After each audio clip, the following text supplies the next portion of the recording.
November marks an important time of year for Indigenous people, Native American Heritage Month. All month long, we celebrate and honor the first peoples of these lands that we now call the United States. This moment isn't just for Indigenous people to celebrate our history, culture, and traditions. It's also a time to educate others about our tribal nations and to recognize all that we've accomplished and contributed to society, and that we are still here.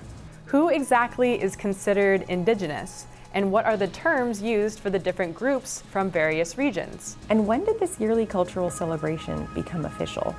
Ayuki, hello. I'm Kiara Sotile. And I'm Alyssa Yakidi London, Tlingit Ayakhat. I'm proud to be Karuk. I am a member of the Tlingit tribe of Alaska. We're going to break it all down for you in this episode of Understanding Native American Heritage. Our Native American heritage has always been something to celebrate, but when was it officially recognized on the calendar? To answer that, we have to go back to the early 1900s. In 1914, Red Fox James, a Blackfoot Native American, rode on horseback across America, rallying state governments to approve an official day to honor Native Americans. A year later, with support from 24 states, he presented his proposal at the White House, but there's no record that anything came of it. Then, 1 year later, the state of New York declared the first recorded American Indian Day in May 1916.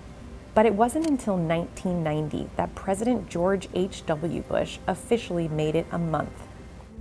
Now let's talk about who are Indigenous people. Some prefer the term Native American, others use American Indians.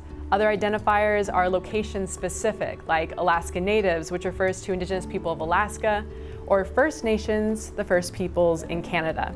Many Indigenous people like to identify by their tribal affiliations, like Navajo Nation or Dene people, Karuk, Puyallup, Tlingit, or Seminole.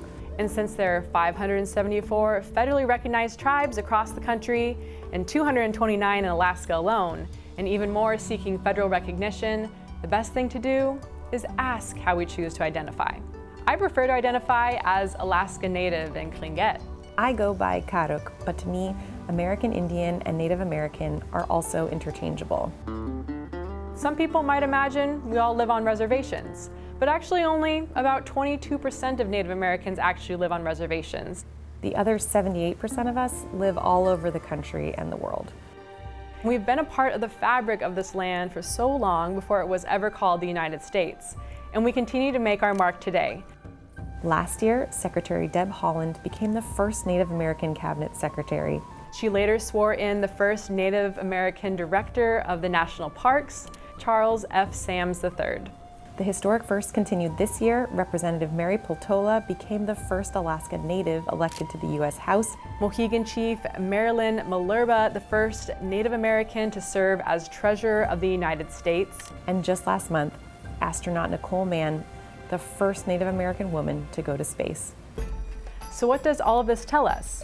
Indigenous heritage is ingrained in the very land we stand on, and our influence is felt across every part of this country. From our sacred traditions to our distinct tribal nations and languages, there's space to celebrate and honor what it means to be Indigenous, what it means to be Native American, and what it means to be American Indian, Alaska Native, First Nations, and many others.